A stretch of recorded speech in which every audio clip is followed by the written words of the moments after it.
Pemirsa, penyebaran penyakit mulut dan kuku yang semakin mengkhawatirkan membuat pengusaha penjualan hewan kurban di Prabu Muli harus memutar otak. Salah satunya mengurangi stok dan melakukan karantina.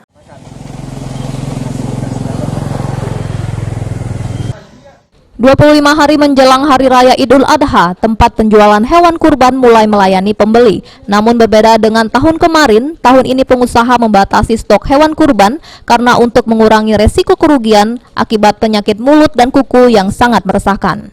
Salah satu tempat penjualan hewan kurban di Kelurahan Gunung Ibul contohnya. Untuk mengantisipasi tersebarnya PMK, mereka baru melayani pelanggan yang sudah memesan dari jauh hari. Untuk pencegahan PMK, mereka menyetok hewan kurban di Provinsi Lampung.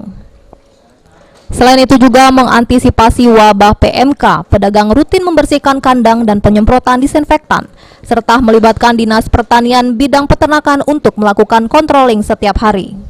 Untuk kekhawatiran tetap ada, tapi kita sudah menyiapkan semuanya. Kita sudah kumpulkan hewan kurban kita di kandang kita di Lampung.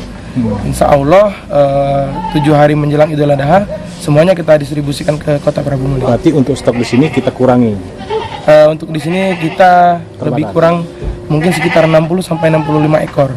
Berbeda dengan tahun sebelumnya. Kami telah melengkapi sertifikat veteriner yang dilengkapi dengan hasil uji lab. Jadi insya Allah semua hewan kurban yang ada di Latazan, insya Allah itu sehat dan terjaga kualitasnya. Akibat adanya PMK, pengusaha hewan kurban alami penurunan omset yang cukup signifikan, mencapai 30%. Namun demikian, para pengusaha hewan kurban berharap penjualan mereka akan kembali melonjak pada hari ke-7 Idul Adha. Beni Firdaus, PAL TV.